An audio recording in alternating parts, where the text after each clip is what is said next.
হযরত ফাতেমা রাদিয়াল্লাহু তাআলা আনহা, আমরা এই ঘটনা জানি, বিশ্ব নবীর কন্যা নবীজির মৃত্যুর আগে, দুনিয়া থেকে ইন্তেকাল করার আগে তার বুকের উপরে মাথা রেখে কেঁদেছিলেন। আর একটা ঘটনা জানি, কবরের মধ্যে গিয়ে বিভিন্ন রকমের কথাবার্তা যখন কাফন দাফন হয়। কিন্তু আরেকটা মর্মান্তিক নিদারুণ ঘটনা হযরত ফাতেমা রাদিয়াল্লাহু তাআলা আনহার আছে জীবনে, সেটা আপনারা একটুখানি শুনবেন বাবা, এভাবে শুনবেন। কোরআনের আয়াতটা একটু আগে কানে নিয়ে যান। আল্লাহ রাব্বুল আলামিন বলেন, বান্দা যখন তুমি আমার বিশ্বাস করেছো, শুনে রেখে দাও কয়েক প্রকারের তোমাকে আমি পরীক্ষা নেব দুনিয়ার জমিনে। পরীক্ষাগুলো কিসে হবে আল্লাহ রাব্বুল আলামিন সূরা বাকারার মধ্যে জানিয়ে দিলেন, ওয়ালানাবলুওয়ান্নাকুম বিশাইইম মিনাল খাউফি ওয়াল জু'i ওয়া নাকসিম মিনাল আমওয়ালি ওয়াল আনফুসি ওয়াস সামারাত ওয়া বাশশিরিস সাবিরিন। নারে তাকবীর, নারে তাকবীর। আল্লাহ রাব্বুল আলামিন বলেন, বিশ্বাস যখন আমার উপরে এনেছো, আমাকে এক আল্লাহ বলে স্বীকার করে নিয়েছো, আখিরাত আছে তোমার জন্য মেনে নিয়েছো, বিশ্ব নবী সরওয়ারে কায়নাত জাহানের বাদশা রাহমাতুল লিল আলামিন জিন্দা নবী হায়াতুন নবী মসজিদে রিয়াজুল জান্নাহ মসজিদে নববীতে রিয়াজুল জান্নাহ সবুজ গম্বুজাতারের নিচে শুয়ে আছে। আজও এই উম্মতের জন্য ইয়া হাবলি উম্মতি বলে কাঁদছে। এটা যখন তোমরা স্বীকার করে নিয়েছো, শাহাদা যখন পাঠ করে নিয়েছো, শুনে রেখে দাও দুনিয়াতে তোমাদের কয়েক প্রকারের পরীক্ষা নেওয়া হবে। কি নেওয়া হবে বাবা? পরীক্ষা নেওয়া হবে। ঈমান আনলে পরীক্ষা তোমাকে দিতেই হবে। স্কুলে যখন স্টুডেন্টস হও তুমি, প্রত্যেকটা স্কুলের ছাত্র হোক আর ছাত্রী হোক, তাকে এক্সাম বা পরীক্ষা দিতে হয় না? হয় না? হয় না? একদম সহজ ভাষায় বুঝতে হবে, দিতে হয় না? হয় না? পরীক্ষায় উত্তীর্ণ হওয়ার পরেই তুমি তখন স্যাটিসফাই হও, আইডেন্টিফিকেশন হয় তখন তোমার যে তুমি এই প্রতিষ্ঠানের স্টুডেন্ট, এই কলেজের স্টুডেন্ট, এই ইউনিভার্সিটির স্টুডেন্ট, এই স্কুলের স্টুডেন্ট। যত সময় না পরীক্ষা হয়, যত সময় পরীক্ষার পরে তোমার পরিচিতি না হয়, তার আগে তোমার পরিচিতি সেই প্রতিষ্ঠানে হয় না। আল্লাহর শাহী দরবারে মুমিনের জন্য এই পরীক্ষাগুলো দিতে হবে, তারপরে মুমিন হিসেবে পরিচয় পাওয়া যাবে। পরীক্ষাগুলো কি? ওয়ালা নাবলুওয়ান্নাকুম বিশাইইম মিনাল খাউফ। আমি আল্লাহ রাব্বুল আলামিন তোমাদেরকে পরীক্ষা নিব ভয় দিয়ে। কেমন ভয়? আল্লাহর নবীকে বলো তুমি মক্কা ছেড়ে মদিনায় চলে যাও, আর পাহাড়ের গুফার মধ্যে আবু বকর আর হযরত মুহাম্মদুর রাসূলুল্লাহ বিশ্ব নবী সরওয়ারে কায়নাত জাহানের বাদশা বসে আছেন, আর সামনে দিয়ে কাফেরের দলবল সশস্ত্র বাহিনী টকটক করে ঘোড়ার উপর দিয়ে চলে যাচ্ছে। ফুলের পদধ্বনি গারে হীরার মধ্যে শুনতে পাচ্ছে, গারে শহরের মধ্যে শুনতে পাচ্ছে। আর আবু বকর বলছেন, ইয়া রাসূলুল্লাহ, ইয়া হাবিবাল্লাহ, হুজুর এইবারই মনে হয় আমরা গ্রেফতার হয়ে গেলাম, আর রেহাই নাই।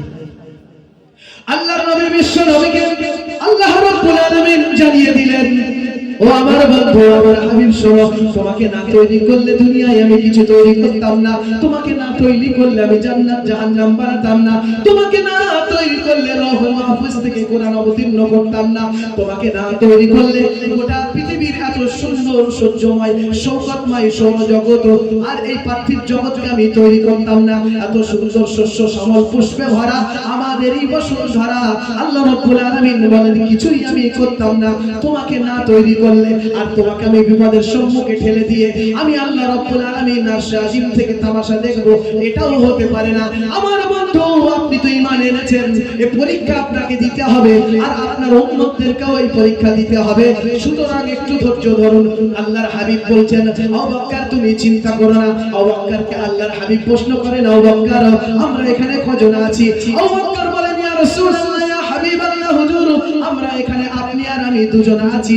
আল্লাহর হাবিব বলেন, না না না, আমরা দুজন নাই, এখানে তিনজন, আল্লাহর রহমত আছে।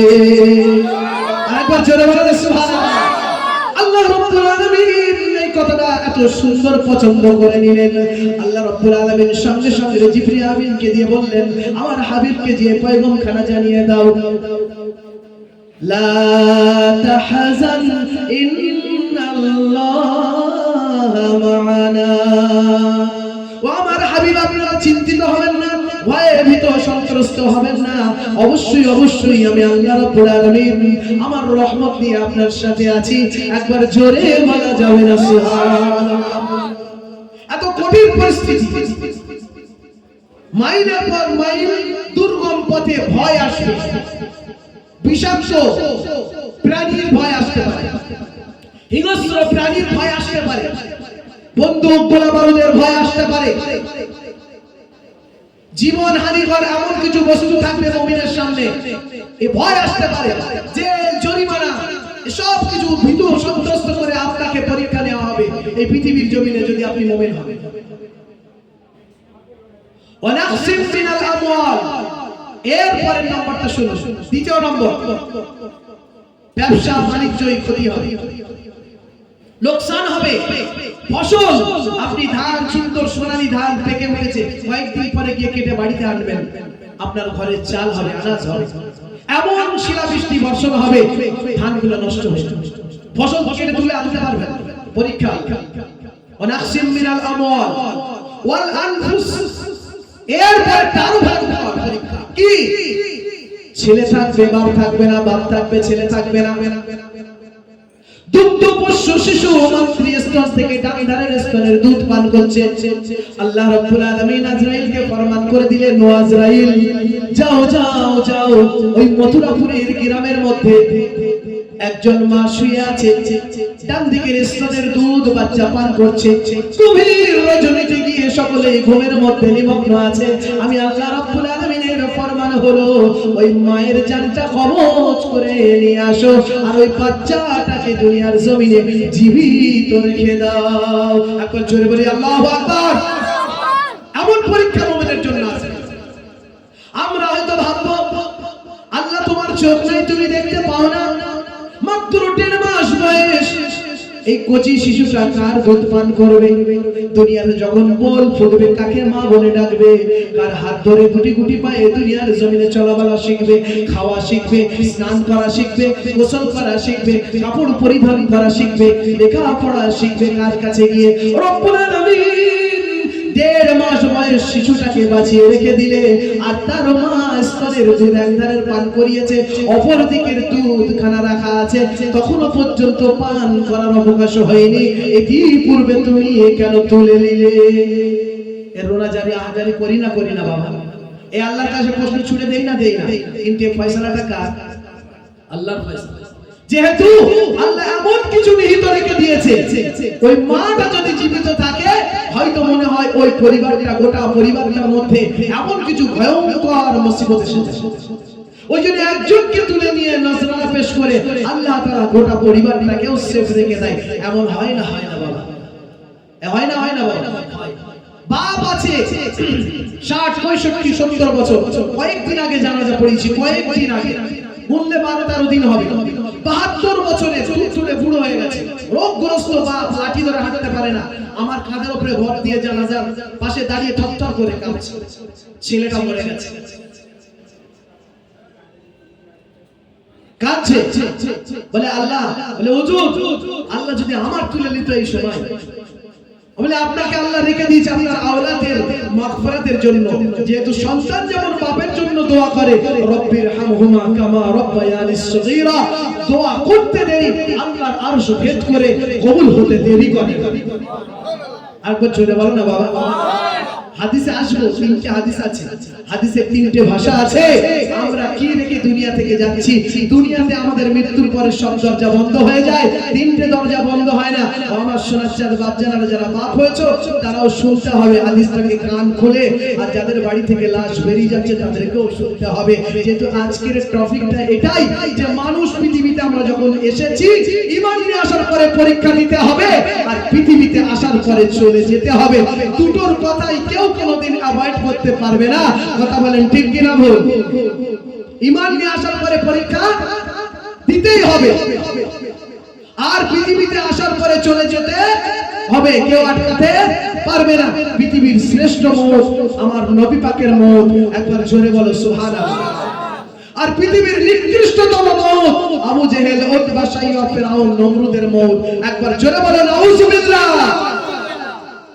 নিকৃষ্ট মওত আর শ্রেষ্ঠ মওত, একটা শ্রেষ্ঠ মওত দরবারে ঢুকছে তো এন্ট্রি নেওয়ার জন্য পারমিশন। আসসালামু আলাইকা ইয়া রাসূলুল্লাহ, আসসালামু আলাইকা ইয়া হাবিবাল্লাহ, আমি কি ভিতরে আসতে পারি? आपका रब आपसे मुलाकात का शौक रखता है। একবার জোরে বলো না বাবা। আজরাইল আলাইহিস সালাম বিশ্ব নবী সাল্লাল্লাহু আলাইহি ওয়াসাল্লামের দরবারে এসেছে। গেটের কাছে দাঁড়িয়ে আছে, আয়েশা হুজরাত গেটের কাছে দাঁড়িয়ে আছে। এসে বলছে আসসালামু আলাইকা ইয়া রাসূলুল্লাহ, মে আই কাম ইন? আমি কি ভিতরে আসতে পারি? इजाजत है? आपके कदम मुबारक के पास जाके आपसे कुछ सवाल करें। अल्लाह नबी विश्व नबी सल्लल्लाहु अलैहि वसल्लम বললেন কে? বলে আমি আজরাইল এসেছি। বলে জিবরাইল সাথে আসেনি? বলে না ইয়া রাসূলুল্লাহ ইয়া হাবিবাল্লাহ হুজুর। বলে ঠিক আছে জিবরাইল আমিনকে ডেকে নি। জিবরাইল দেখো আজরাইল কি বলছে। জিবরাইল তুমি তো আমার বন্ধু। বলে ইয়া রাসূলুল্লাহ अल्लाह आपसे मुलाकात का शौक रखता है, अगर आप चाहे तो आप दुनिया में रह जा सकते हैं, अगर आप चाहे तो अल्लाह से मुलाकात कर सकते हैं। इजाजत परमिशन आपके जिम्मा में है, এই অনুমতি আপনার সাপেক্ষ। মওত এসে আল্লাহর নবীর দরজাতে পারমিশন নিচ্ছে, এটা হচ্ছে পৃথিবীর শ্রেষ্ঠতম মওত। একবার জোরে বলা যাবে না? ওই নবীর জুতো চাটা উম্মত হিসেবে একবার জোরে বলা যাবে না? এই হচ্ছে শ্রেষ্ঠ মওত। আর নিকৃষ্ট মওত মিশরের নীল দরিয়ায় আল্লাহ রাব্বুল আলামিন আরশ আজিম থেকে হুঙ্কার দিয়া বলে আমার মুসাকে অনেক কষ্ট দিয়েছি, আজ সুযোগ আমি আল্লাহ তাআলা দুনিয়াতে তৈরি করে দিয়েছি। তোকে বাঁচানোর সুযোগ দিয়েছিলাম, কালেমা পড়ে নেওয়ার সুযোগ দিয়েছিলাম, মুসাকে নবী বলে মেনে নেওয়ার সুযোগ দিয়েছিলাম, আমি আল্লাহ আমাকে মেনে নেওয়ার সুযোগ দিয়েছিলাম। তুই প্রত্যেকটা সুযোগের সন্ধান নিয়ে আমার নবীকে কষ্ট দিয়েছিস, আমার দিনদার বান্দীদেরকে কষ্ট দিয়েছিস। কেমন কষ্ট? আজকে তো আমাদের কোনো কষ্টই হয় না, ইমানের কষ্ট। এমন কষ্ট সামনে রাখা আছে একটা সুন্দর তক্তা, সেই তক্তার উপরে উল্টো করে পেরেক পোতা আছে, সেই পেরেকের উপরে আসিয়াকে শোয়ানো হবে, সমস্ত অঙ্গ প্রত্যঙ্গকে ফুটে তারপরে জিজ্ঞাসা করা হবে, সমস্ত অঙ্গের মধ্যে দিয়ে শুল গিতে দেওয়া হয়েছে, পেরেক গিতে দেওয়া হয়েছে। এরপরে কি তোমার কষ্ট হচ্ছে না? আসিয়া বলছে কষ্ট তো হচ্ছে, কিন্তু আমি এখানে শুয়ে শুয়েও জান্নাতের স্বাদ পাচ্ছি। একবার জোরে বলো না বাবা। এই হচ্ছে কষ্ট। আল্লাহ তাআলা ওই জিকির করবে, ওই স্মরণ করিয়ে দেবে ফেরাউনকে, আর নীল নদের মাঝখানে রাস্তা করিয়ে দেবে। ফেরাউন বলবে এত সুন্দর রাস্তা, grand road, very nice, I am very careful, powerful man, I am very happy। আমি ফেরাউন এত আনন্দিত হয়েছি, আমি ছিলাম আনা রব্বুকুমুল আলা, এই প্রভিন্সের মালিক আমি, আর কিছু পৃথিবীতে আর কেউ মালিক হতে পারবে না। আমি ফেরাউন দেখো কত সুন্দর রাস্তা পেয়েছি, ওই পারে পেরিয়ে যাব, আর মুসার দলবল ওখানে মাঝখানে গিয়ে হাবুডুবু খেয়ে মরে যাবে। আল্লাহ রাব্বুল আলামিন বলেন আমার হাবিবকে পৃথিবীর জমিনে শ্রেষ্ঠ মওত দিয়েছি, আর পৃথিবীর জমিনে নিদর্শন স্বরূপ মুমিনদের কাছে এমন নিদর্শন ইতিহাস রেখে দিয়েছি। 4000 বছর পূর্বে ফেরাউনকে নীল নদের অতল তলে দরিয়ার মধ্যে হাবুডুবু খাইয়ে আমি আল্লাহ রাব্বুল আলামিন এমন করে মেরেছি। আজকের 20 শতাব্দীর যুগে, ডিজিটাল যুগে মোবাইলে সার্চ করো আর মিশরের পিরামিড খানায় দেখো ফেরাউন কেমন ভাবে শুকনো মাছের মতন কাছের মধ্যে শুয়ে আছে, আর চোখ দুটো তাকিয়ে বলে আল্লাহ আমার বাঁচিয়ে নাও, আমি তো এখান থেকে দুনিয়া ধ্বংসের পরে জাহান্নামের খোরাক হয়ে যাব। এ বাবা, মোবাইলে দেখা যায় না? যায় না। এটা হচ্ছে নিকৃষ্টতম মওত। আসি ওই কথায়, আল্লাহ সুবহানাহু ওয়া তাআলা পৃথিবীতে মওত দিয়েও আমাদেরকে কি করবেন বাবা? পরীক্ষা নেবেন। ওয়াল আনফুস ওয়াস সামারাত ওয়াবাশশিরিস সাবিরিন। এতগুলো পরীক্ষার পরে যদি তুমি ধৈর্য ধারণ করো, তাহলে আমি আল্লাহ রাব্বুল আলামিন তোমার জন্য আসমান থেকে সুসংবাদ প্রেরণ করি, একটি গুড নিউজ আর মেসেঞ্জার পাঠিয়ে দেই। আল্লাহর হাবিবকে বললেন, এতগুলো পরীক্ষার পরে যদি আমার মুমিন অবিচল থাকে, দ্বীনের রাস্তায় থাকে, ভেঙে না পড়ে, নামাজ না ছেড়ে দেয়, পর্দা না ছেড়ে দেয়, হক হালাল বেঁচে চলে, দুনিয়ার কষ্ট দুঃখগুলো বুকের মধ্যে দাফন করে নেয়, আর মনে করে আখিরাতের জীবনটা বড় জীবন, দুনিয়ার জীবন তো ক্ষণস্থায়ী। কত লাশ, কত জানাজা আমার কাঁধের উপর দিয়ে চলে গেছে, কত জানাজার মাইকের গান শুনেছি, কত জানাজার সাদা কাফনের কাপড়গুলো এই চোখ ভরে দেখেছি, নিথর দেহখানা দেখেছি, দেহখানা চোখ বুজিয়ে আছে, গালটা বন্ধ করে দেওয়া হয়েছে, আর আতর ছড়ানো আছে, সুগন্ধি আসছে, আর ওই লাশটা যেন বলে বলে যায়, আমি তো চলে যাচ্ছি, তোমাকেও যেতে হবে বন্ধু। আমার কাপড়ের মধ্যে কোনো পকেট নাই, গিরো নাই, সুতো নাই, সেলাই নাই, আমার ঘরখানা এমন তৈরি করা হয়েছে যে ঘরের মধ্যে কোনো দরজা নাই, যে ঘরের মধ্যে কোনো আসবাবপত্র নাই, যে ঘরের মধ্যে কোনো আলো বাতাস নাই, যে ঘরের মধ্যে আমাকে সাহায্য করার মতো কোনো প্রাণী বা ব্যক্তি থাকবে না, ওই ঘরখানা আমার জন্য তৈরি করা হয়েছে। এত প্রতি মুহূর্তখানা যদি আমরা বারবার দেখি আর আল্লাহকে ভয় করে চলি, অবশ্যই অবশ্যই আল্লাহর রাস্তায় আমাদের সকলকে আল্লাহ তাআলা ফিরিয়ে দেওয়ার জন্য রাস্তাটাকে আসান করে দেবে। কথা বলে ঠিক কিনা বলে? এই পরীক্ষাগুলো আমাকে আপনাকে সকলকে দিতে হবে। এরপরে আল্লাহর কাছে আমরা খুশখবরি পাবো, অবশ্যই সাবিরিন, যারা এতগুলো পরীক্ষা দেওয়ার পরে সবর করছে। শুনে রেখে দাও, কবরে আসবে, তোমার জন্য কবরের সওয়াল ও জবাব আমি আল্লাহ তাআলা আগে থেকে রেডি করে দেব। একবার জোরে বলো না। এ বাবা, একজন দাড়িওয়ালা, টুপিওয়ালা, মুসল্লিওয়ালা, নামাজের ওযুর পানি দেহের উপরে গড়ানেওয়ালা, নামাজের চিহ্ন নিয়ে যখন কবরে যায়, তার কি সওয়াল মুনকার নাকিরের সওয়াল ও জবাবের উত্তর দিতে হয়? কেউ বলতে পারবে না এই প্রশ্নের উত্তরটা? কবরের মধ্যে সবাইকে সওয়াল জবাবের উত্তর দিতে হয় না। কেমন করে বলে হুজুর? প্রমাণ, লজিক, যুক্তি হচ্ছে, মনে করুন এটা বসিরহাট উত্তর চক্র, তাই তো? এই বিধানসভার যিনি বিধায়ক, আপনি তার এই গ্রামের বুথ সভাপতি, তার বাড়িতে যখন যাবেন শুধু আপনার নামটুকু বলবেন, আমি মথুরাপুর বুথ সভাপতি এসেছি, আমার নাম অমুক। এমএলএ সাহেবের নলেজে থাকে না? থাকে। এ বাবা, থাকবে না? থাকবে না। সে তখন সিকিউরিটি গার্ডকে কি বলবে? কি বলবে? এন্ট্রি দাও, আসতে দাও, আমার বুথ সভাপতি। বলবে না? বলবে না বাবা? এ বাবা, উত্তর দাও না জোরে বাবা। বলবে তো? এই উত্তর বিধানসভার বিধায়ক যদি নবান্নে যায়, আমাদের পশ্চিমবঙ্গের সিএম নাম শোনার সঙ্গে সঙ্গে সিকিউরিটি গার্ডকে নবান্নের মধ্যে এন্ট্রি দেবে না বলবে বাইরে বসে থাক? বলেন, পরিচিত তো তার সমস্ত এমএলএ এর মধ্যে একটা এমএলএ নাম বলার সঙ্গে সঙ্গে তার ক্যালকুলেশন এসে যাবে কি, যে আমার এমএলএ এসে অমুক উত্তর বিধানসভা বসিরহাট থেকে, তাকে আসতে দাও, আমার সাথে জরুরি কথাবার্তা আছে। এ বলবে না? বলবে না বাবা? আল্লাহ রাব্বুল আলামিন বলেন, ও আমার বান্দারা, যারা আমার প্রিয় বান্দা হবে, সুখে দুঃখে বিপদ আপদে ধৈর্য ধারণ করবে, আর নামাজ পড়বে, আর সবরের সঙ্গে আমার কাছে সাহায্য প্রার্থনা করবে, জাহান্নামের সাহায্য চাইবে, দুনিয়ার অর্থ অভাবের সাহায্য চাইবে, ব্যবসা বাণিজ্য ভালো হওয়ার জন্য সাহায্য চাইবে, দুনিয়ার হায়াতে সুস্থ শরীর জীবনটাকে নিয়ে দুনিয়াতে থাকতে পারে এই সাহায্য চাইবে, আমার সন্তান সন্ততিগুলো ভালো হোক এই সাহায্য চাইবে, আমার বৃদ্ধ মা বাবা অসুস্থ আছে, আল্লাহর শাহী দরবারে যদি একবার সাহায্য চাও, আমি নিজে থেকে বলি, আমার নিজের কথা বলি, বসিরহাটের হসপিটালে আমার আব্বাকে দেখতে গেছি, ডাক্তার বলেছে 72 ঘন্টা সময়। কত ঘন্টা সময়?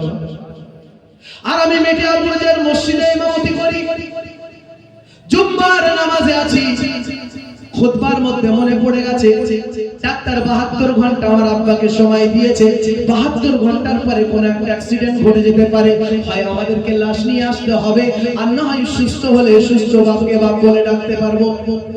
খুতবা যখন দ্বিতীয় খুতবা উঠতে সিঁড়িতে উঠেছি, মেম্বারে রাসূলের উপরে কলিজাটা যেন কেঁপে উঠল। প্রথম রাকাতের কিরাত শেষ করেছি, দ্বিতীয় রাকাতের কিরাতটাও কষ্টের সঙ্গে শেষ করেছি।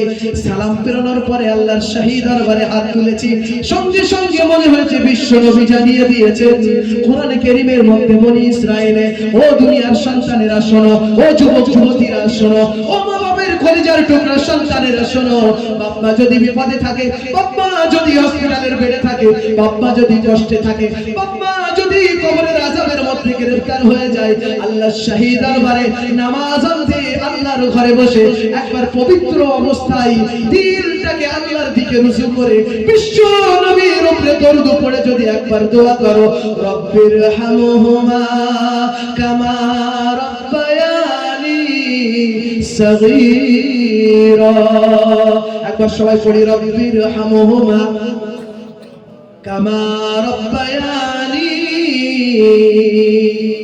সগীরা। জবান থেকে আওয়াজটুকু বার হতে দেরি, আল্লাহর রহমতের ফেরেশতারা সঙ্গে সঙ্গে রেকর্ড করে নিয়ে আল্লাহর আরশে আজিমে পৌঁছে দেয় আর বলেন অমুক জমিন থেকে পাক পবিত্র জবানে বাপের জন্য দোয়া করেছে, ও রব্বুল আলামিন হসপিটালের বেডে আছে আর সন্তানের চোখে তোমার রহমতের পানি দিয়ে দোয়াখানা তোমার দরবারে পৌঁছে দিয়েছে, ডাক্তারের ফর্মুলাটাকে বদলে দেওয়ার জন্য তোমার রহমত তার জন্য যথেষ্ট হয়ে যাবে। আরেকবার জোরে বলো সুবহানাল্লাহ। আজকে বাড়িতে যাই আব্বাকে আব্বা বলে ডাকতে পাচ্ছি, চাক্ষুষ প্রমাণ।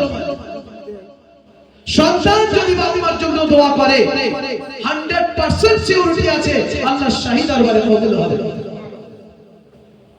সালাম ফিরে বসেছি, দরুদের নজরানা সরওয়ারে কায়নাত দু জাহানের বাদশা রাহমাতুল লিল আলামিনের রিয়াজুল জান্নাহ সবুজ গম্বুজ আলহারের নিচে আমার নবী পাকের কদম মোবারকে পৌঁছেছে।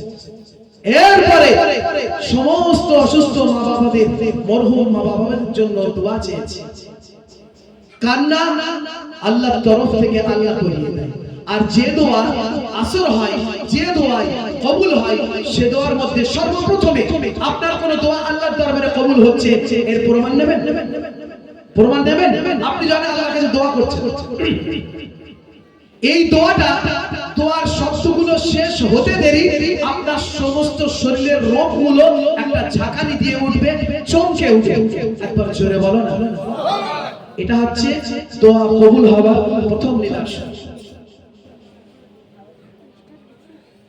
আর সন্তান, নেক সন্তান যদি আল্লাহর শাহী দরবারে অন্তর থেকে দোয়া করে, এই দোয়া কারেন্টের মতন কাজ করে।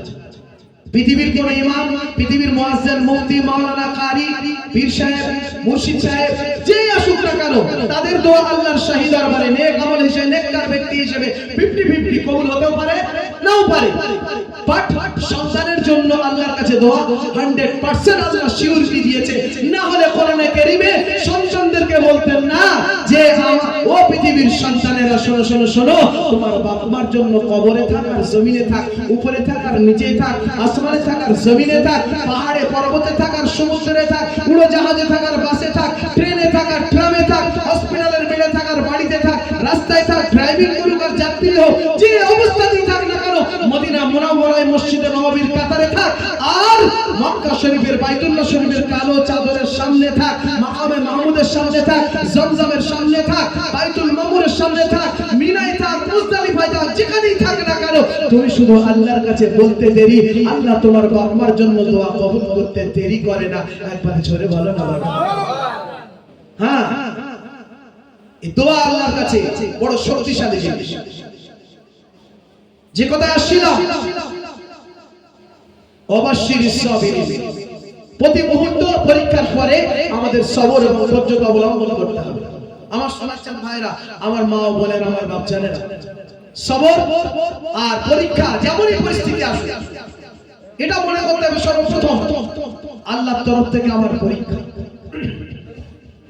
মা হোক, স্ত্রী হোক, স্বামী হোক, ভাই হোক, বাবা মা হোক, দুনিয়াতে কারোর বাড়িতে মাইয়াত হয়ে যাওয়া, কেউ মৃত্যুবরণ করা, ইন্তেকাল করা, ইন্তেকাল শব্দের আবিধানিক অর্থই এটাই যে এক জায়গা থেকে অন্য জায়গায় প্রস্থান করা। এটা আল্লাহর আমানত। যতদিন আল্লাহ আমাদের কাছে রাখবেন ততদিনই থাকবে। সিলেকশন অপশন থেকে হয়ে আছে।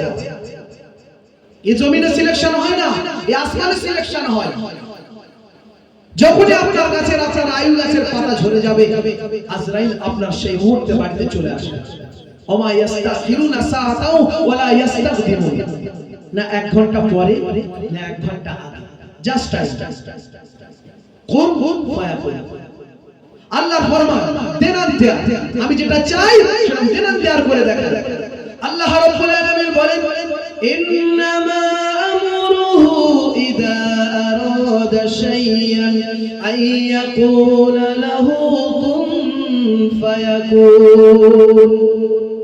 নিশ্চয় আমি আল্লাহ রাব্বুল আলামিন আমার হুকুমের ফরমান এমন ভাবে জারি করি, আমি বলার শুধু অপেক্ষা রাখি এটা হয়ে যা, আর দেনান দেয়ার সেটা হয়ে যায়। সুতরাং পৃথিবী থেকে মানুষ চলে যাওয়া আল্লাহ রাব্বুল আলামিনের শাহী দরবারে ফয়সালা হয়।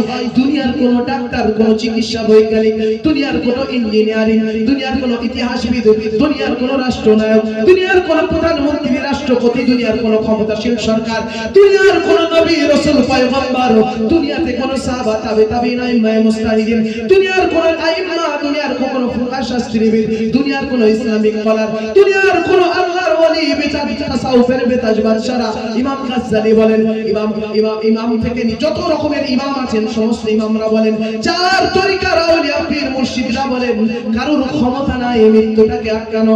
আল্লাহ রাব্বুল আলামিন বলেন ওমা ইস্তাখিরুনা সাআতাও ওয়ালা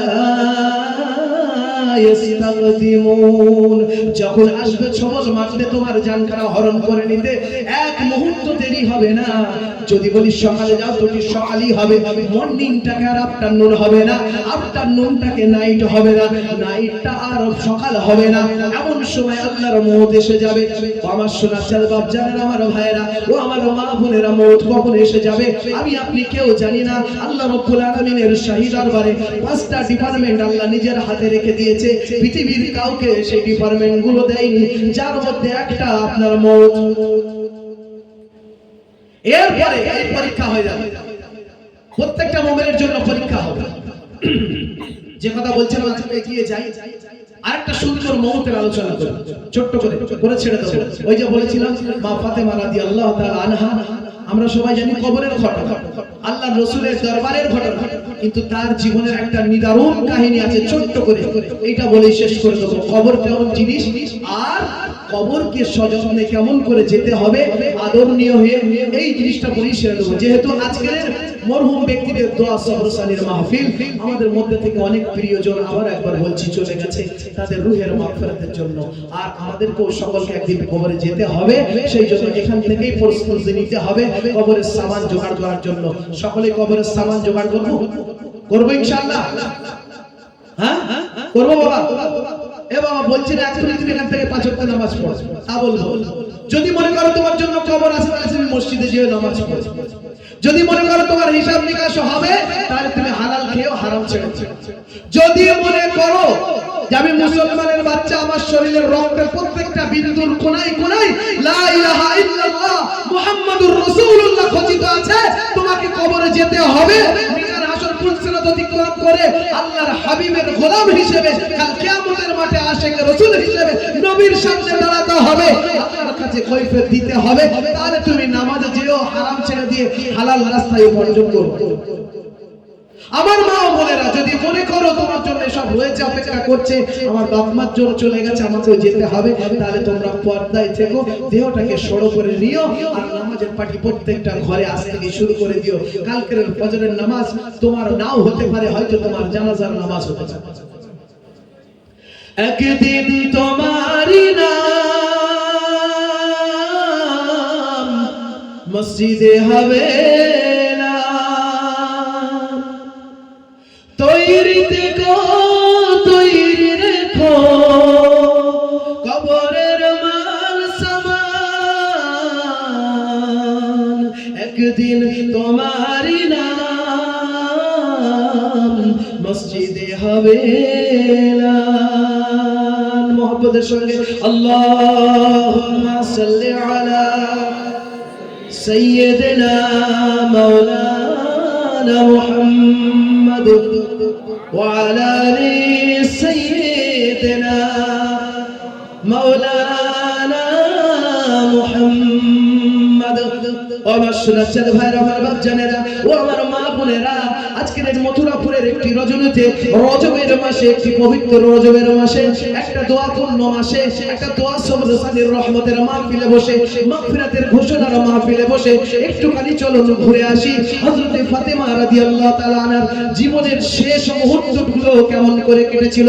আল্লাহর নবী দুনিয়া থেকে চলে যাবেন, বুকের উপরে মাথা রেখে দিয়ে কলিজার টুকরা সন্তান হযরত ফাতেমা আব্বা জানের জন্য যার যার টুকরে টুকরে কাঁদে। আল্লাহর নবী বিশ্ব নবী কানে কানে ফাতেমাকে সান্ত্বনা দেয়, ও মা ফাতেমা কেঁদো না, কেঁদো না, কেঁদো না। যেদিন খাদিজা চলে গেছিল তুমি মা হারা হয়ে গেছিলে পৃথিবীর জমিনে, সেই দিন আমি সবথেকে বড় অসহায় হয়েছিলাম। আমি মুহাম্মদুর রাসূলুল্লাহ এতিম ছিলাম, বাপ মাকে বাল্য অবস্থায় হারিয়ে ফেলেছি, মাতৃ গর্ভে বাবাকে হারিয়েছি, আর 6 বছর বয়সে মাকেও মদিনার একটা পাহাড়ের পাদদেশে হারিয়ে ফেলেছিলাম। সেই দিন এমন করুণ দৃশ্য আমার জীবনে ছিল। পরবর্তীতে মক্কার জীবন শুরু হলো, আমি মুহাম্মদুর রাসূলুল্লাহ যুবক হয়ে গেলাম, বিবাহ দাম্পত্য জীবনে আবদ্ধ হয়ে গেলাম। পারিবারিক জীবনে খাদিজার সাথে 40 বছরের বৃদ্ধ একজন রমণী, সুশ্রী রমণী, একজন পবিত্র রমণীর সাথে বিশ্ব নবীর দাম্পত্য জীবন শুরু হয়েছিল। ও মা ফাতেমা শোনো শোনো শোনো, ওই দিন আমি মুহাম্মদুর রাসূলুল্লাহ মক্কার জমিনে বড় গর্ববোধ করেছিলাম। আমি এতিম হিসেবে আমার গলায় মালা খাদিজা পরিয়েছিল, আর মক্কার সমস্ত পয়সাওয়ালা ধনাঢ্যশালী সম্পদশালী লিডাররা নেতারা সেদিন বলেছিল, ও খাদিজা তুই এমন পাগলি, এতিমের গলায় মালা ঝুলিয়েছিস, যে এতিমের ঘর নাই, টাকা নাই, পয়সা নাই, ব্যাংক ব্যালেন্স নাই, ব্যবসা বাণিজ্য সাম্রাজ্য কিছুই নাই, এমন একজন এতিম যার ঘর তোর নাই, তার গলায় মালা পরালি। আমরা কি সুশ্রী যুবক, সুন্দর হ্যান্ডসাম, আমরা কি সিক্সাকওয়ালা যুবক সেই দিন মক্কায় অবস্থিত ছিলাম না? সেই দিন যেদিন তোমার আম্মা জান আমার গলায় মালা পরিয়ে আমার দাম্পত্য জীবন শুরু হয়েছিল, অবশেষে খাদিজার যখন অবসান হলো, দুনিয়ার জমিন থেকে বিদায় নিল, তার আগে আমার চাচা জান চলে গেল, দাদু জান চলে গেল, কেউ আমাকে মক্কার জমিনে আমার পিছনে সাপোর্ট করার কেউ ছিল না। দূর থেকে আবু জেহেল, আবু লাহাব মক্কার চত্বরে দাঁড়িয়ে আমি নামাজ পড়ি, গলায় গামছা দিয়ে এমন ভাবে চাদর দিয়ে টেনে হিচড়ে আমি মুহাম্মদুর রাসূলুল্লাহ আমার গলায় আঘাত করে।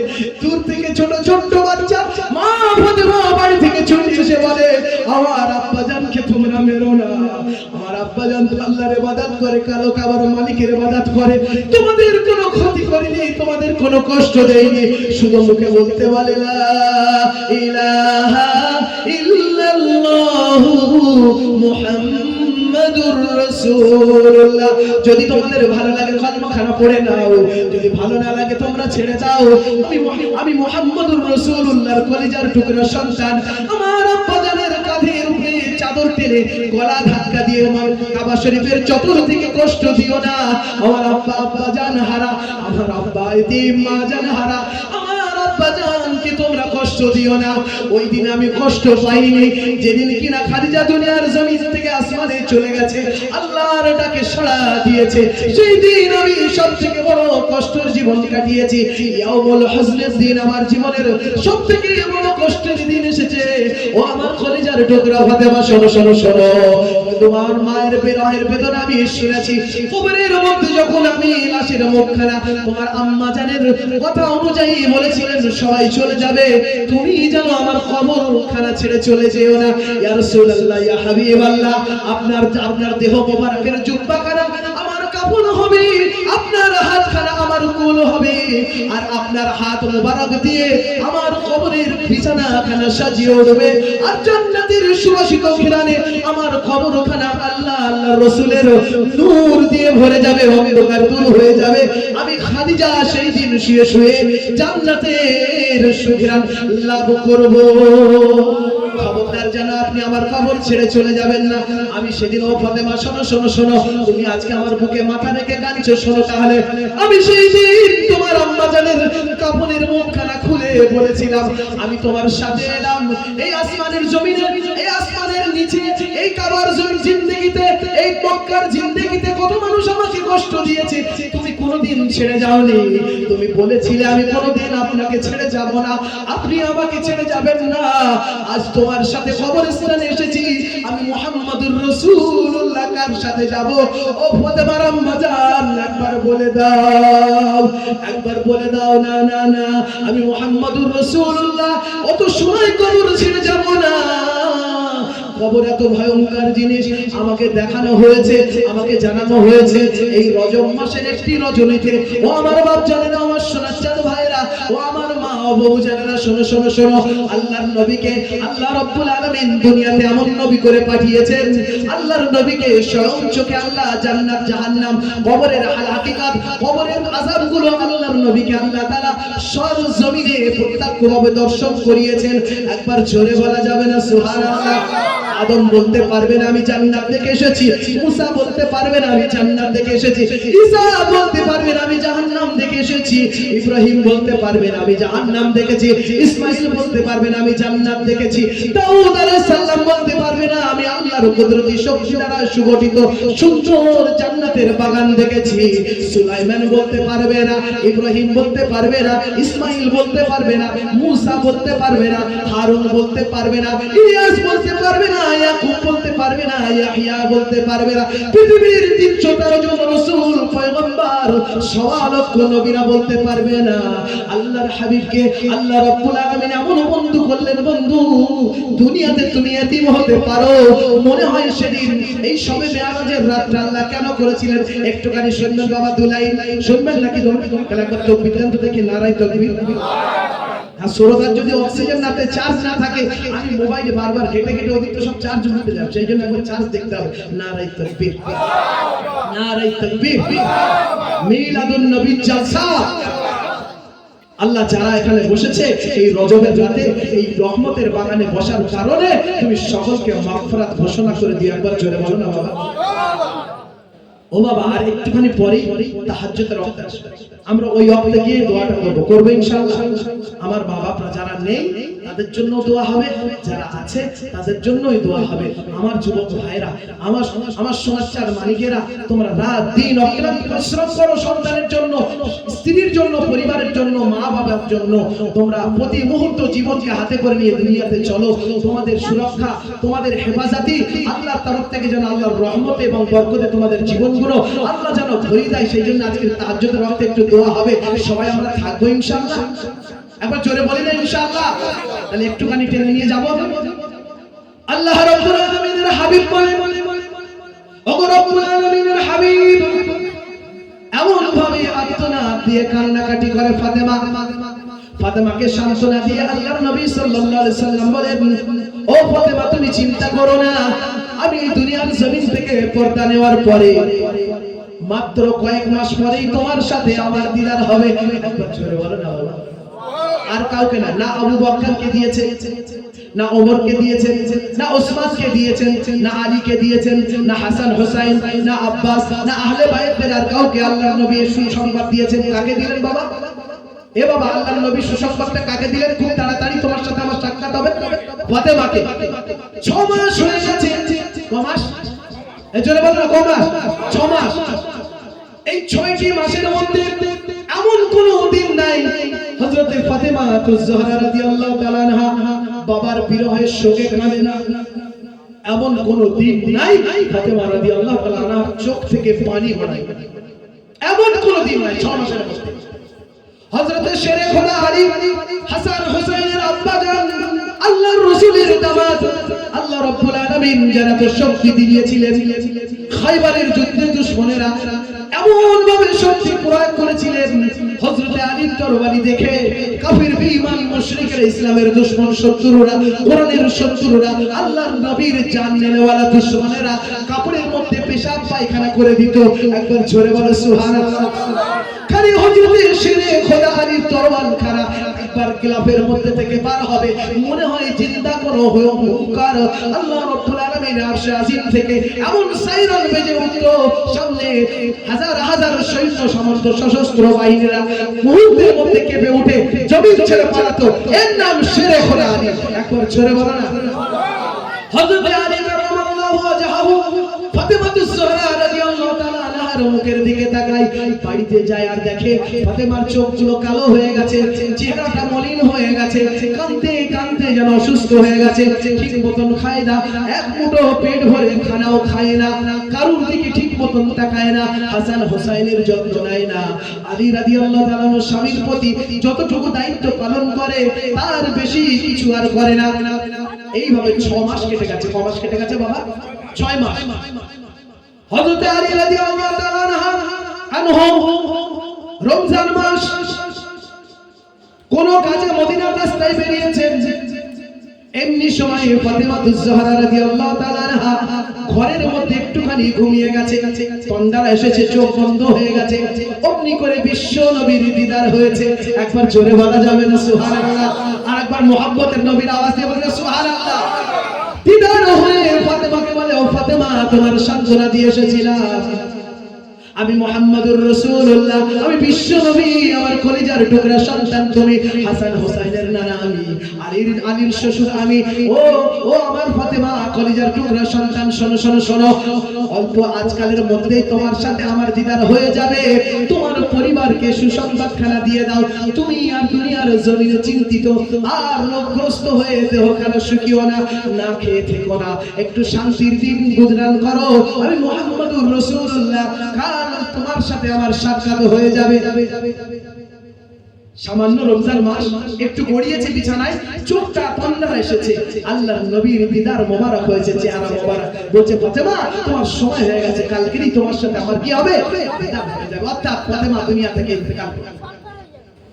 স্বামী বাড়ি এসেছে, প্রাণ প্রিয় স্বামীকে জড়িয়ে ধরে হযরত ফাতেমা রাদিয়াল্লাহু তাআলা আনহা বলেন, ও আমার প্রাণ প্রিয় স্বামী, আজকের বড় উৎফুল্ল আনন্দিত মন, চেহারা খানা যেন গোলাপ ফুলের মতন ফাতেমা রাদিয়াল্লাহু তাআলা আনহা ফুটে উঠেছে। সকাল সকাল সন্তানদেরকে গোসল দিয়ে দিয়েছে, হাসান হোসেনকে সুন্দর করে খানা পিনা খাইয়ে দিয়েছে, নিজের হাতে সুন্দর খানা বানিয়ে হাসান হোসেনকে কোলের মধ্যে বসিয়ে হযরত ফাতেমা তাদেরকে খাওয়ায়। তারা বড় আনন্দ উপভোগ করে। আম্মা জানা, যদি তোমার বড় কষ্ট হতো, তুমি আমাদেরকে ঠিক মতন খাওয়াও না, আমরা নানাজির কবরস্থানে যে নানাজির রওজা মুবারকে যে তোমার বিরুদ্ধে অভিযোগ দিতাম, আজ তোমাকে বড় ভালো লাগছে। হাসান হোসেন আনন্দ সুরে খানা খায়, ফাতেমাতুজ জোহরা রাদিয়াল্লাহু তাআলা আনহা আনন্দ উদ্বেলিত কণ্ঠে তাদেরকে খানা খাওয়ায়। এমনি অক্টোবরে হযরত আলী বাড়ির মধ্যে প্রবেশ করিয়েছে। প্রবেশ করার পরে দেখছে অন্য দিনের থেকে আজকের ফাতেমা খুব আনন্দে আছে, খুব চেহারাটা সুন্দর লাগছে, গোলাপ ফুলের মতন নুরানি চেহারা, জান্নাতুল ফেরদাউসের চেহারা সেজে উঠেছে। একবার জোরে বলো না সুবহানাল্লাহ। এমন সময় আলী বলছে, বাহ, আজকে তো তোমার খুব সুন্দর লাগছে, তুমি এত সুন্দর সকাল সকাল রান্না বাড়া করেছো, গোসল করেছো, হাসান হোসেনকে গোসল করে দিয়েছো, যা আল্লাহ তোমার শাহী দরবারে শুকরিয়া, আমার ফাতেমা আগের মতন হয়ে গেছে। কিন্তু আল্লাহ রাব্বুল আলামিনের যে ইশারা আছে, হযরত আলী ঘোড়া ঘুরে সেটা টের পান নাই। এরপরে ফাতেমাতুজ জোহরা রাদিয়াল্লাহু তাআলা আনহা হযরত আলীকে ডেকে বলেন, দুটো কথা আপনার সম্মুখে বলবো আজকে। বলে বলো বলো বলো বলো, কি বলবে বলো। ও আমার প্রাণপ্রিয় স্ত্রী, ও আমার জানশীন স্ত্রী, তুমি বলো, তুমি যেটা বলবে আমি সুন্দরভাবে আমার অন্তরের হৃদয়ের মধ্যে সেটাকে আমি গোলাপ ফুলের মালার মতো গেঁথে নেব আর মেনে নেব। তুমি আজকে যা বলবে আমি তাই তোমার জন্য প্রস্তুত আছি। একবার জোরে বলো না সুবহানাল্লাহ। জান্নাতি পরিবারটা এমনই। হযরত ফাতেমা বলে, তুমি তো সারা জীবন কিছুই আমার কাছে চাইলে, আর আজকে কি এমন চাইবে? যেটাই চাইবে আমি সেটাই দেব। বলো কি বলছো? বলে তার আগে একটি কাজ করো। বলে কি কাজ? বলে আমার এই কলিজার টুকরা সন্তান হাসান এবং হুসাইনকে নানাজির রওজা মুবারকটা জিয়ারত করিয়ে। কোথায় যাবে? আল্লাহর রাসূলের রওজা মুবারকটাকে জিয়ারত করিয়ে দিয়েছে। হাসান হোসেনকে নিয়ে হযরত আলী চলে গেছেন মদিনা।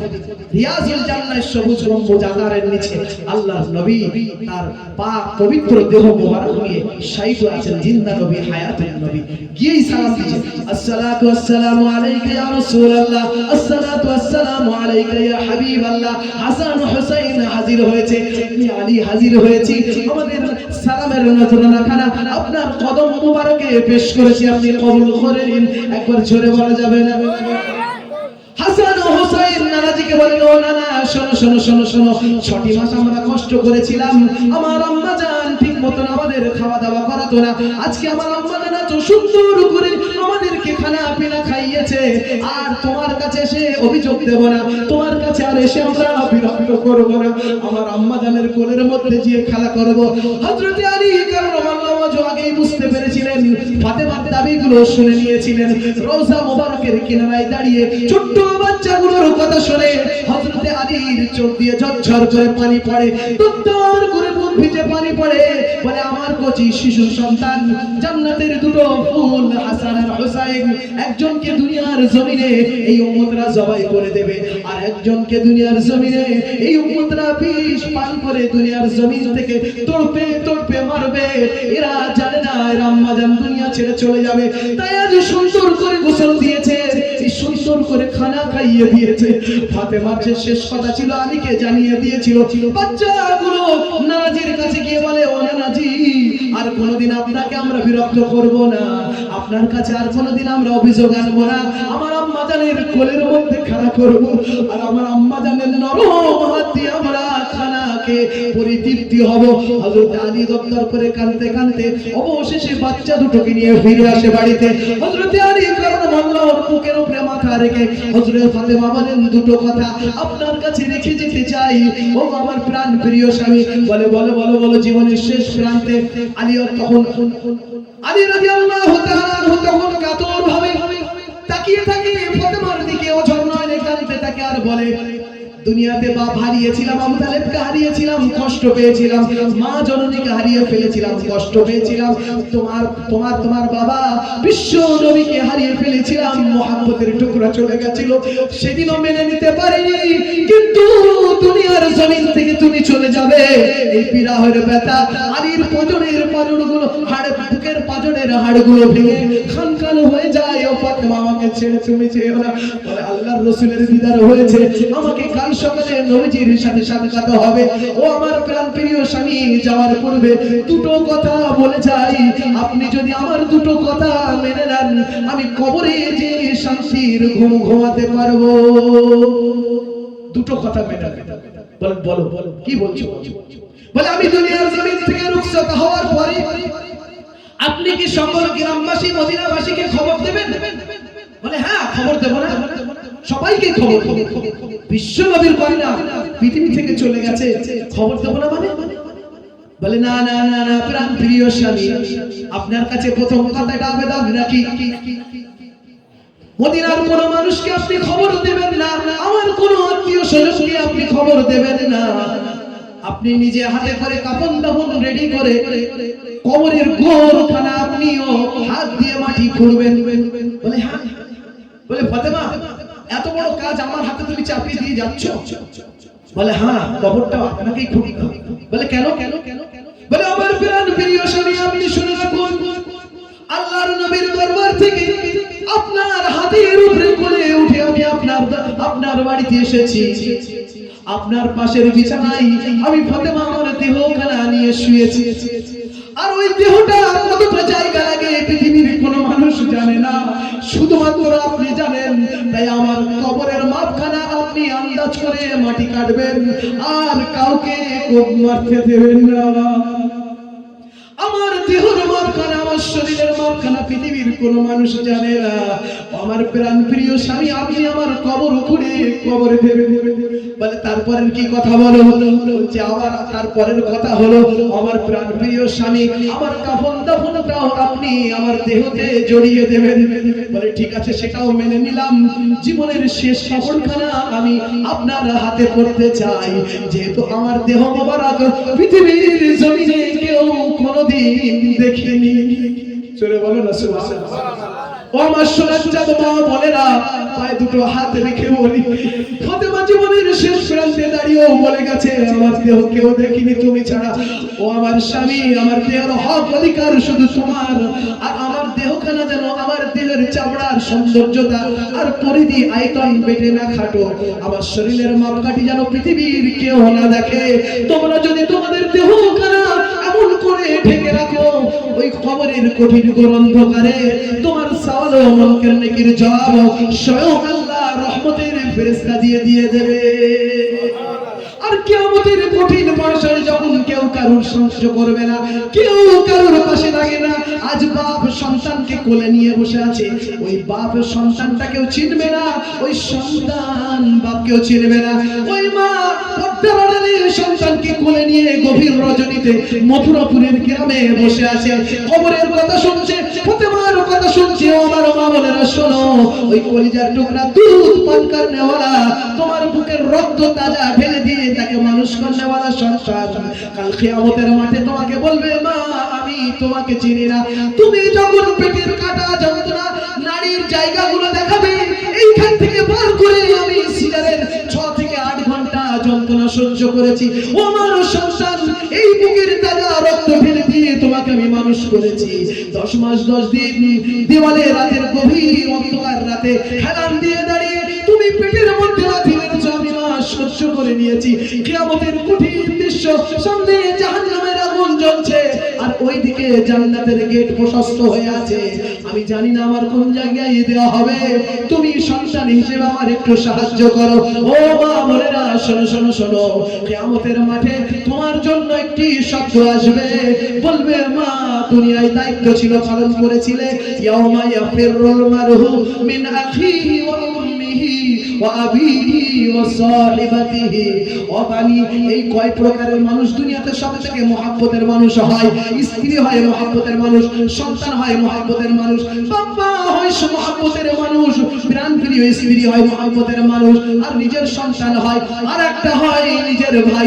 দুনিয়াতে ভাইয়ের গায়ে যদি কেউ আঁচড় দেয়, রক্তের মধ্যে যেন ফিনকিরি দিয়ে বাড়ি মারে কেউ, আমার ভাইয়ের মেরেছি, সে প্রতিশোধ যত সময় না নেব আমার দেহের রক্ত ঠান্ডা হবে না।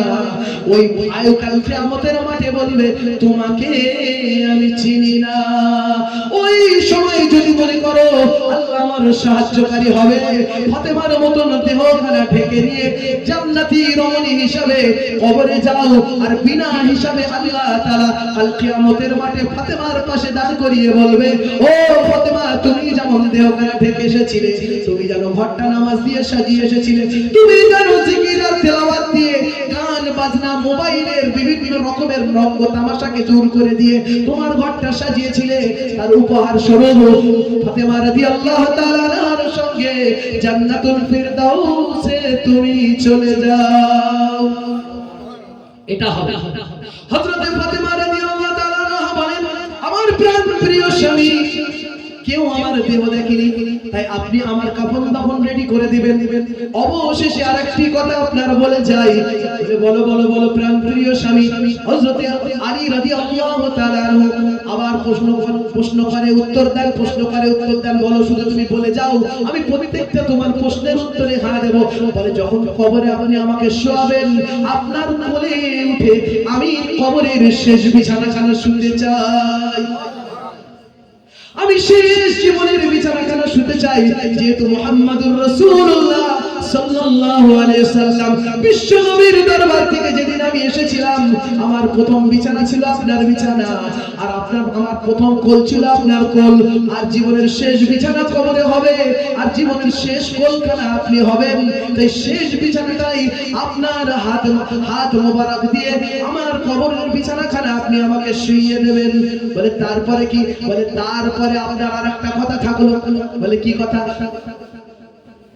বলে, আমি পৃথিবী থেকে চলে যাওয়ার পরে তাড়াতাড়ি আপনি একটা বিয়ে করে নেবেন। বলে, ফাতেমা, তোমার ভালোবাসার বিরহ, তোমার বিচ্ছেদের বিরহ, তোমার প্রেম নিবেদন, তোমার ভালোবাসা মহব্বত দিয়ে যে আলীর জীবনটা ভরিয়েছিলে, যে আলীর কলিজাটা ঠান্ডা করেছিলে, যে আলীর ঔরসে দুটো ফুলের মতন জান্নাতের টুকরা তুমি দুনিয়াতে রেখে যাচ্ছ, এরপরেও তুমি বলছো আমি অন্য স্ত্রী গ্রহণ করে আমার বিছানায় স্ত্রী হিসেবে মেনে নেবো তাকে। বলে, আপনার কাছে একটি আবেদন, ওই ফুলের মতন দুটো ছোট্ট শিশুকে রেখে গেলাম, যদি আপনি সংসারের জীবনে না সংসার গড়েন, ওরা খেতে কষ্ট পাবে, পড়তে কষ্ট পাবে, ওদের আদর যত্নের লোক থাকবে না। আর আপনার কাছে একটি আবেদন, আপনি সাংসারিক জীবনে দ্রুত সংসার করে নেবেন, আপনি আমাকে কথা দেন। বলে, হ্যাঁ আমি কথা দিলাম, আমি সাংসারিক জীবনে দ্রুত বিবাহ করে অন্য স্ত্রী গ্রহণ করব। বলে, তারপরে কি কথা বলো ফাতেমা? বলে, আমার শেষ কথা এইটুকু, যখন আপনি অন্য স্ত্রীর সাথে প্রেম নিবেদন করে সংসার সাজানোয় ব্যস্ত থাকবেন। আমার হোসেন হাসান আর হোসেন কলিজার টুকরা দুটো সন্তান যেন কোনোদিন গোপনে নিরালায় গিয়ে বসে বসে না কাঁদে, বলে আমাদের আম্মা নাই, খেতে দেওয়ার কেউ নাই, আদর যত্ন করার কেউ নাই, কাপড় পরিয়ে দেওয়ার কেউ নাই। এই অভাব বোধ যেন কোথাও গিয়ে না করে, এই কষ্ট যেন তারা না পায়। আপনি আমার মাথায় হাত দিয়ে, বুকে হাত দিয়ে, হাতের উপরে হাত রেখে কথা দেন, আমার হাসান হোসেন যেন মায়ের কষ্ট না পায়। এরপরে হযরত আলী কাররামাল্লাহু ওয়াজহু বলেন, যাও তোমার এই কথাটাও আমি মেনে নিলাম, যতদিন আমি আলী এই দুনিয়ার জমিনে থাকবো, আমার বাহু থেকে, আমার বুকের পজরের উপর থেকে হাসান হোসেনকে কেউ আলাদা করতে পারবে না, জমিনে কোনোদিন কষ্টতে নামাবো না, আমি তোমাকে কথা দিই। অবশেষে কাফন দাফন, এবার কবর কত সুন্দর হবে, একটুখানি এই বলেই আমি শেষ করে, এরপরে দোয়া হবে। 11:30 বাজতে চললো, বলেছিলাম তাহাজ্জুদের ওয়াক্তে দোয়া হবে। একটু মহব্বতের সঙ্গে একটা দরুদে পাক পড়ি। আল্লাহুম্মা সাল্লি আলা সাইয়্যিদিনা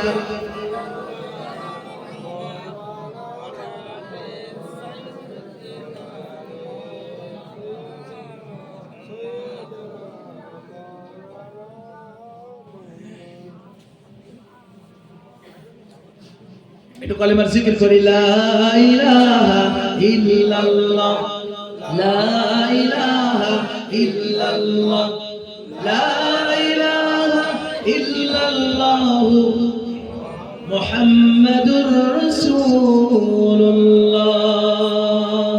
পাহাড় যেমন করে ঝর্ণা বহায়, সাগর যেমন করে নদীকে চায়, তেমনি করে প্রভু চাই তোমাকে, আধার যেমন করে চাই আলোকে।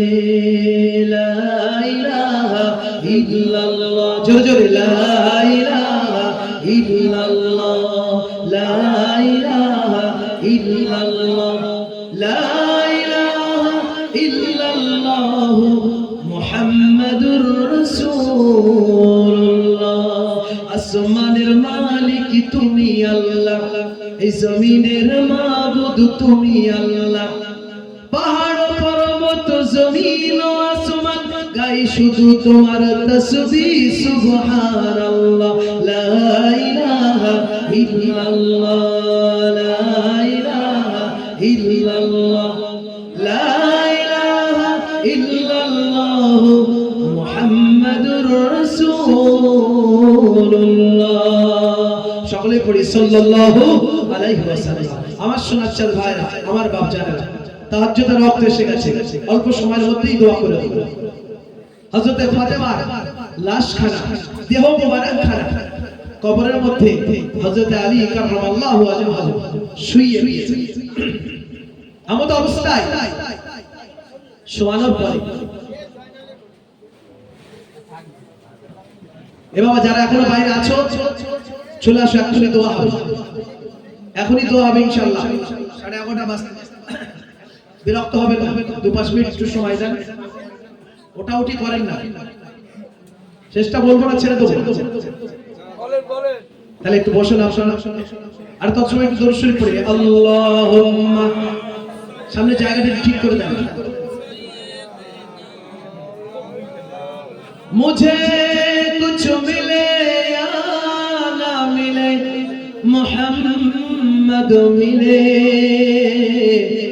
यानी ओ शय जिससे अल्लाह मिले, बलगल उला बिकमालिही, कशफत तुजा बिजमालिही, हसनत जमीओ खिसालिही, सल्लू अलैहि वालिहि, अल्लाहुम्मा।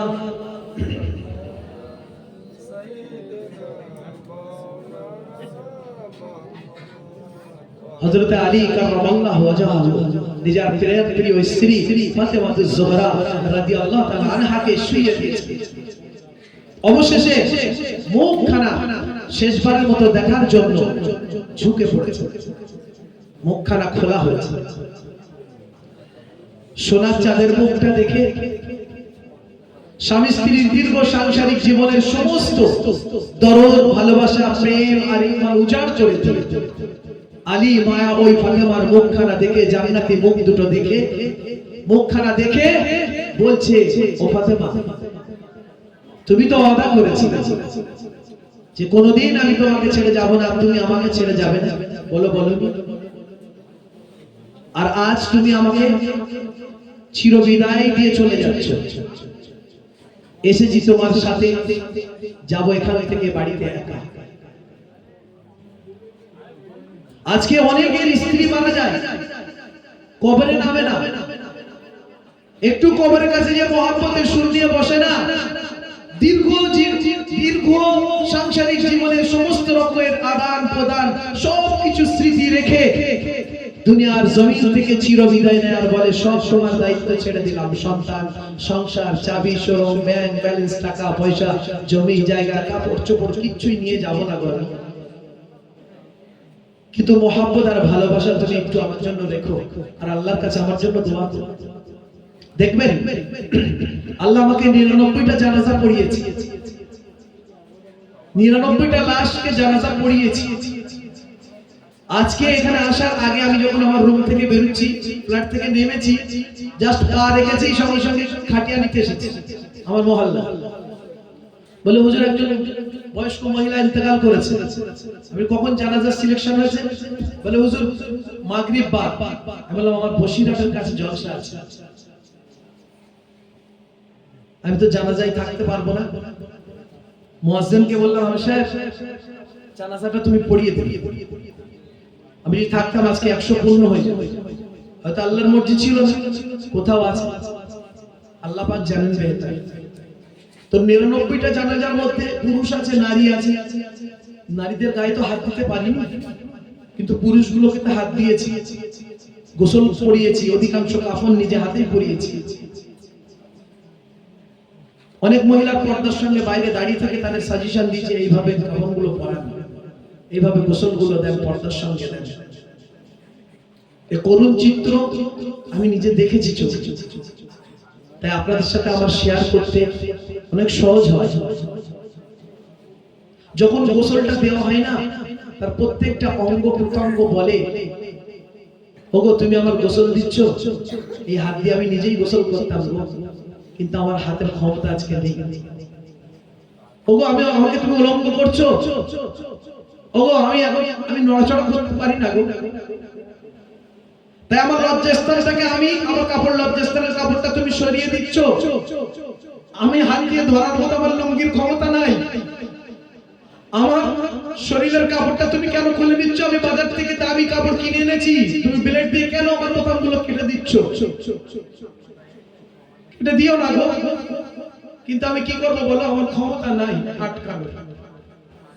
ওগো তুমি গরম পানি দিয়ে আমার হাত গায়ের উপর দিয়ে সাবান ঘষছো, আমি এই হাত দিয়ে সুন্দর করে সাবান শ্যাম্পু করে দেহটাকে আমি সুন্দর করতাম, সেলুনে যেতাম, শেভিং করতাম, ফেসিয়াল করতাম, দারুণ সুন্দর ম্যাসেজ করতাম।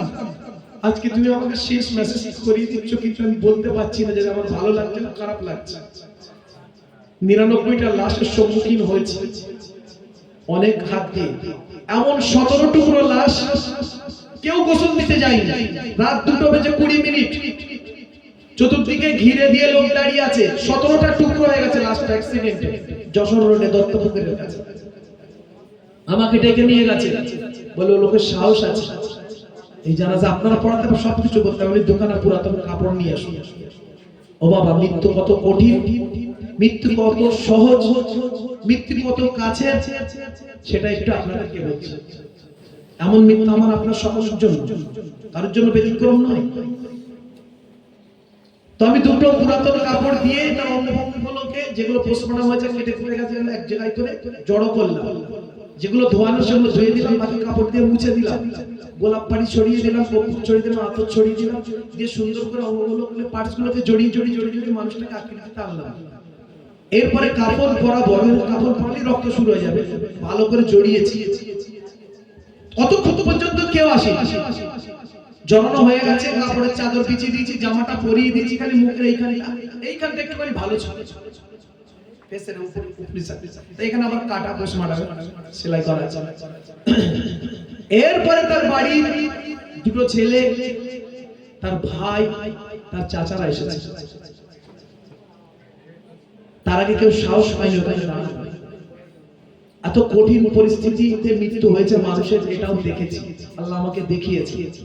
আমার সোনাচ্চার বাপ যারা এখানে ভাইয়েরা, আমার যুবক ভাইয়েরা যারা এখানে, আমার সন্তানেরা, পায়ে দুটো হাত রেখে তোমাদেরকে বলছি, এই রজবের রাতে তাহাজ্জুদের ওয়াক্তের সময় আর কেউ নামাজ ছিল না, যারা নামাজ এখনো পড়ো না, অন্তত নিয়ত করে নাও যে কাল থেকে একবার যাবো আল্লাহর ঘরে। একবার তুমি আল্লাহর ঘরে গিয়ে দেখো আল্লাহ তোমাকে কতটা ভালোবাসে। তোমরা জানো আল্লাহ কতটা ভালোবাসে? আমরা জানি না বলেই আল্লাহর কাছে যাই না গো। কেমন করে ভালোবাসে জানো?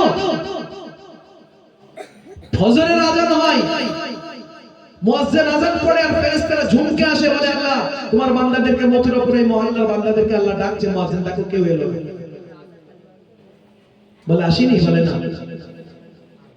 বলে কিছু করিস না, সারা দিন খেটেছে তো, রাতে একটু ঘুমিয়ে গেছে আমার বান্দারা, উঠতে পারেনি। আহারে, যোহরের সময় আসে, তুমি একটু ওয়েট করো। কাকে বলে? ফেরেশতাকে বলে। কে বলে? কে বলে? আমার আপনার মালিক ইয়াউমিদ্দিন বলে, আমার আপনার রহমানুর রহিম বাপ আল্লাহ বলে। ও আমার সোনাচ্চাঁদ বাপ জানা আমার ভাই, এরপরে যোহরের নামাজেও আপনি গেলেন না, ফেরেশতা আবার বলে আল্লাহ দেখো আসেনি, কেউ আসেনি মসজিদে। বলে একটুখানি ধৈর্য ধর, দুপুরটা গড়িয়ে যাবে, একটা কাজে গেছে তো, এই দুপুর গড়িয়ে গেলে বিকেলের দিকে ঠিক আসবে। কে বলে এই কথাটা? কে বলে? উত্তর দাও না বাবা, জোরে বলো না। কে বলে? কাকে বলে? আল্লাহর ফেরেশতাকে বলে। কার জন্য বলে? আমার আপনার মতন গুনাহগার, মুখ কালো করনেওয়ালাদের জন্য বলে। কোন নবী রাসূল পয়গম্বর পীর ওলি আউলিয়াদের জন্য বলে না, গুনাহগার উম্মতের জন্য বলে, যে উম্মতের জন্য নবী কাঁদছেন মদিনার মাটিতে শুয়ে, আর আল্লাহ আসমানের জমিন থেকে ফেরেশতাদের কাছে বলে আত্মনাদ দিয়ে, একটু দেরি কর, বিকেল গড়িয়ে গেল, আসর হয়ে গেল, আবার প্রশ্ন করে, ওগো আল্লাহ এই দেখো বিকেল হয়ে গেল, এলো না তো। আরে ঠিক আছে, দাঁড়া না, সূর্যটা ডুবে যাক, কাজ শেষ হয়ে গেছে, ও অন্ধকার হওয়ার আগে ঠিক ঢুকে গেল, মাগরিব হয়ে গেল, এলো না।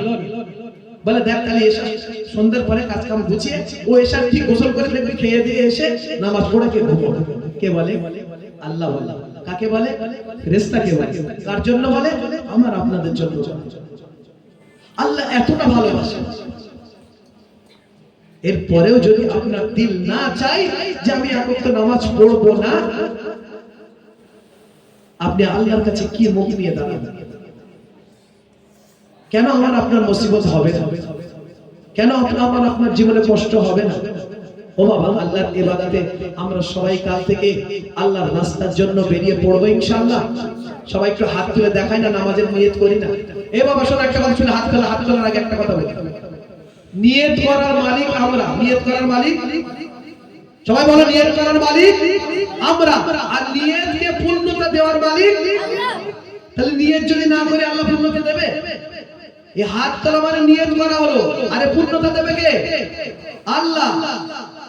আমি নিয়তই করলাম, এই ভয়ে হাত তোলা না, কি হলো? তাহলে কাকে নাও আরে ঠান্ডায় আবার হাতটা বের করে থাক।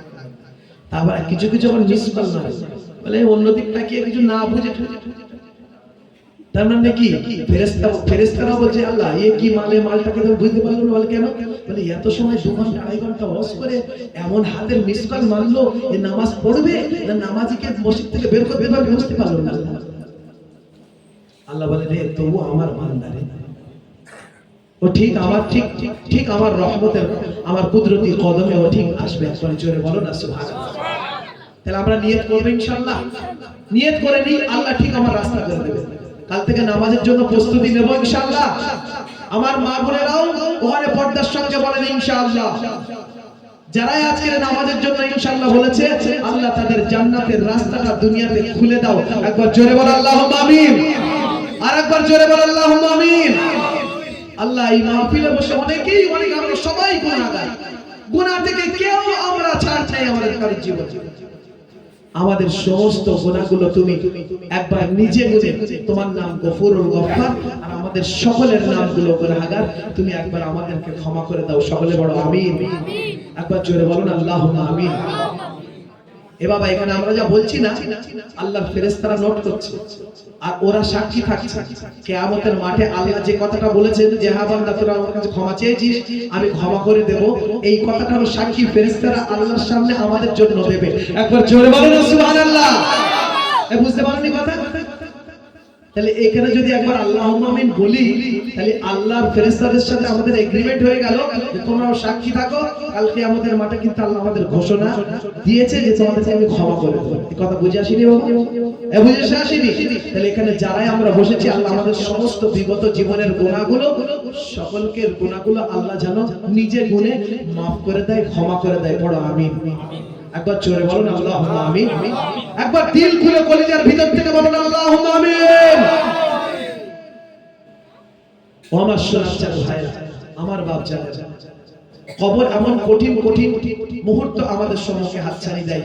দিনে 5 বার যেমন নামাজের জন্য ডাকা হয়, দিনে প্রত্যেকটা বাড়িতে 5 বার করে মৃত্যুর ঘন্টা বাজে, শুধু সময় অপেক্ষা করে। আর একটা কথা বলবো, একটা কথা বলবো, আমরা নিঃশ্বাস নিই না, সেকেন্ডে কতবার নিঃশ্বাস নিই কে বলতে পারবে? সায়েন্সের ছাত্ররা আছো কেউ? আমরা প্রত্যেক মুহূর্তে যে নিঃশ্বাস নিচ্ছি, প্রত্যেকটা নিঃশ্বাস ছেড়ে দেওয়ার পরে টানার আগে আল্লাহর ফেরেশতা আল্লাহর কাছ থেকে পারমিশন নাই, আমসিক আতরু, ছেড়ে দেবো না এখানে আটকে দেবো, আল্লাহ তুমি বলে দাও। আল্লাহ সঙ্গে সঙ্গে বলে আমার বান্দারা কোনো আয়ু আছে, ওর নিঃশ্বাস ছাড়ার এবং নেওয়ার সুযোগটা তুই দিয়ে দে। একবার জোরে বলো না। প্রত্যেকটা মুহূর্ত নিঃশ্বাস নিলাম, ছাড়লাম, এর মাঝখানে আল্লাহর ফেরেশতা আমাদের জন্য পারমিশন। মৃত্যু কত কাঠের কাছে জানেন? আর এর থেকে বোঝাতে পারবো না মৃত্যু কেমন আর কবর কেমন। আল্লাহ তাআলা যদি আমাদের হিদায়াত দেয়, বুঝ দেয়, অবশ্যই আমাদের সকলকে কবরে যেতে হবে। কারণ বাপ চলে গেছে, কারণ মা চলে গেছে, কারণ বাপ মা কেউ না। এমন কোন বাড়ি নেই বলতে পারবে না যে আমাদের বাড়ি থেকে কেউ মরেনি, কারোর কবর নেই। আছে এখানে কেউ হাত তোলেন যে আমাদের বাড়ি কারোর কবর নেই? একজন কেউ আছে? হ্যাঁ, সবারই বাড়িতে কেউ না কেউ কবরে শুয়ে আছে। আমাদেরকেও কবরে যেতে হবে। আজকের শেষ কথা এটাই আপনাদের সম্মুখে রাখি, আল্লাহ সুবহানাহু ওয়া তাআলা আমাদের সকলকে যখন কবরে যেতে হবে, তাহলে কবরের সামান আমাদের জোগাড় করতে হবে। কবরের আযাব বড় কঠিন, কাউকে ছাড়ে না কবর, কাউকে ছাড়েনি না ছাড়বে। মৃত্যু থেকে কেউ রেহাই পায়নি না পাবে। প্রত্যেকেই দুনিয়াতে এসেছি, মৃত্যুবরণ করতে হবে। তার আগে আখিরাতের সামান তৈরি করতে হবে। আল্লাহর রাস্তায় চলার জন্য এখনো সময় আছে। হসপিটালে গিয়ে দেখো, বসিরহাটের বদরতলায় গিয়ে দেখো, তোমার মতন কত যুবক তড়পাচ্ছে, ঠ্যাং বেঁধে ফেলে রেখে দিয়েছে। এরপরেও আল্লাহ তোমার সুস্থ রেখেছে। বসিরহাট খোলাপোতা রোডে তুমি বাইক নিয়ে চলছো, কোনো আঁচ লাগেনি, আটকে দেয়নি আল্লাহ তোমার বাপের মতন কত বাপ হসপিটালের বেডে পড়ে আছে, শুধু একটা করে ট্যাবলেট দিচ্ছে আর সেলাইন চলছে। 50 বছরের অনেক মানুষ পড়ে আছে। একটু যেয়ে দেখো আমার বাপ শোনাচ্ছে ভাইরা, আল্লাহর ঘরে ঢোকার জন্য, আল্লাহর রাস্তায় যাওয়ার জন্য, আল্লাহর ইবাদত করার জন্য মানসিকতা তৈরি করে নি। দুনিয়া বেশি দিন নাই, দুনিয়া খুব সংকীর্ণ হয়ে গেছে, ছোট হয়ে গেছে দুনিয়া। কেমন করে ছোট হলো? ঘরে বসে আমেরিকা দেখতে পাওয়া যায় না? যায় না? হ্যাঁ, কিয়ামতের আলামত এটা একটা, কিয়ামতের সমস্ত আলামতের মধ্যে এটা একটা আলামত। একটু জানিয়ে দিয়ে যায় শেষ কথাটা, যে দুনিয়াকে আল্লাহ ছোট করে দেবে। কিয়ামতের আলামত কি? দুনিয়া থেকে এত বড় পৃথিবীটাকে আল্লাহ ছোট করে দেবে। হুজুর এত বড় পৃথিবী ছোট হলো কি করে? ছোট হয়ে গেছে কি করে? এখান থেকে আমেরিকায় যেতে গেলে কত ঘন্টা ট্রাভেলিং করতে হয়? হতো না? হতো না? হয় না? হয় না? ভিসা, পয়সা, আপনার ভিআইপি সিটিজেনশিপ নিতে হয়, তারপরে আপনি আমেরিকায় যেতে পারবেন। আর সেই আমেরিকাকে শুধুমাত্র 249 কিংবা 359 রিচার্জ করে মোবাইলের মধ্যে ঘরে বসে বসে শিকাগো সোলজার স্টেডিয়াম হোক, নিউ ইয়র্ক হোক, যে কোনো শহরকে আপনি ঘুরে দেখতে পাচ্ছেন। পাচ্ছেন না? পাচ্ছেন না? সৌদি আরবে আপনার বাড়ির ছেলে বসে আছে, তার বাবা হঠাৎ ইন্তেকাল করেছে, এখান থেকে বলছেন ভিডিও কলে, এই দেখেন আব্বা ইন্তেকাল করেছে, আর তাড়াতাড়ি প্লেন ধরে চলে আয়। আমরা 6 থেকে 8 ঘন্টা কিংবা 10 থেকে 12 ঘন্টা তোর বাপের লাশটাকে রিফিউজিতে রেখে দিতে পারবো? তারপরে পারবো না, ওর মধ্যে তোকে পাড়ি দিতে হবে। তাহলে এখানে বসে সৌদি আরবে কল করলাম, ভিডিও কলিং করলাম, তাকে দেখিয়ে দিলাম তার বাড়ি মথুরাপুর, তার বাবা ইন্তেকাল করেছে, তাহলে দুনিয়া সংকীর্ণ হয়ে কাছে চলে এসছে না আসেনি বাবা? আল্লাহ এরকম চেপে খোলাফতাটাকে এরকম ছোট্ট করে রাজেন্দ্রনগরকে ফেলে দিয়ে দেখাবে না তোমাকে আমাকে, এই দেখো দুনিয়া ছোট হয়ে গেছে। বোঝা গেল না? গেল না? এই সমস্ত প্রেম দিয়ে চিন্তা করতে হবে। এটা লাআল্লাকুম তাত্তাকুন, যারা আল্লাহর ভয় করে তারাই বুঝতে পারে। আল্লাহ সুবহানাহু ওয়া তাআলা সেই জন্য দুনিয়া ছোট হয়ে গেছে, আমাদের আয়ু ছোট, কখন চলে যাব জানি না, তার আগে নিজের কবরখানা ঠিক করে নেব ইনশাআল্লাহ।